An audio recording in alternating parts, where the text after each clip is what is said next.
how you've built your business based on that strategy, so everybody has a foundation. And then really what I want to focus on is kind of an update. Like, what have you seen during the pandemic? So give our listeners a foundation of your business and how you've built such a successful business working with seniors. You know, Josh, I love the way you just described it because it was perfectly apt. That's exactly what I do. I love it that you got exactly what I do. These families, that moment they're moving their mom into senior living, mom or dad, is the flashpoint for the families needing to sell their house. So I've been a real estate investor for 22 years. I will not bore you guys with that story.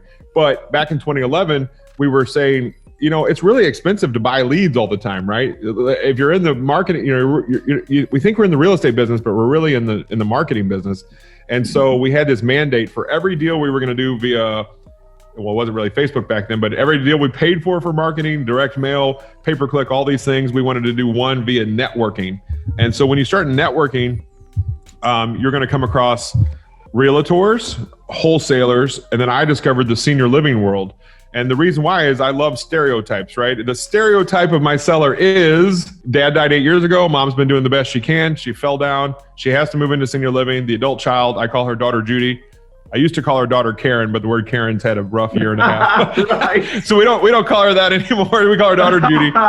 What's funny is there's still a daughter Karen out there. She's the sister who lives 400 miles away, who's very opinionated, who judges everything that Judy does. But that's a whole different story. So I had this mandate to go out and I said, well, wait a second, is anybody talking to the senior living world? And the answer was no. And I said, I took it upon myself to go do that.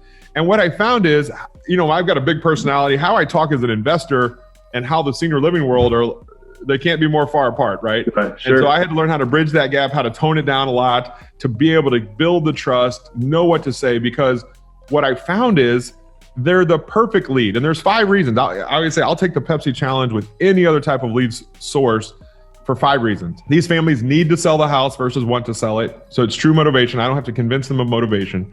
They almost always have 100% equity. They own the house outright, have since 1990, whatever.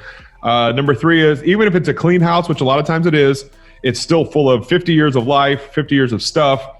And the family doesn't want to clean it all out because it's really there's not much value there. People, you know, memories are value, but not true monetary value. Right. Plus the average child lives 400 miles away. So it's a house I can add value to. Any dated home, us as investors, you know, we're not buying houses built in the year 2019 a lot, right? There are always houses built long ago that haven't been necessarily updated to today's standards. So it's a house I can add value to. The 4th thing is that there's less competition on these houses because it's usually me versus the realtor, not me on a cattle call with 10 other investors, like most of my other leads by the way, you pay all that money for these phones to ring, but then for your troubles, you get to compete with 10 other guys. Right. With this, there's less because it's usually me versus a realtor, and my value prop is better for the families. And then the 5th reason, like Josh, if me and you went to Albuquerque today, we'd probably throw out on Facebook, hey, where's the best place to eat in Albuquerque? Well, why do we do that as humans, right? We want the advice of somebody we know. Looking for ease. Yeah, and that's a meal, right, in Albuquerque. If Josh and Philip are brothers and we're getting advice from somebody in senior living that we already trust with our mom's end of life care, and that person says, hey, call Fred, he's the most trusted buyer in town, game over, right? I mean, those 5 reasons make these the most slam dunk best leads.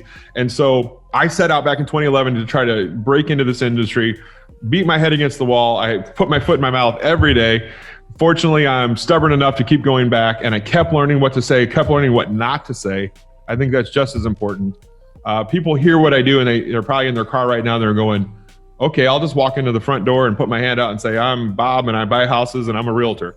And I'm always like, you're good luck with that. You just blacklisted yourself in an industry you're trying to get into. And so I went out and I kept going back and I started building relationships. And then the leads, as they started to come in with these relationships, they've now snowballed to a point where I don't spend any money anymore on outbound marketing. All my deals come directly to me through this channel. That's fantastic.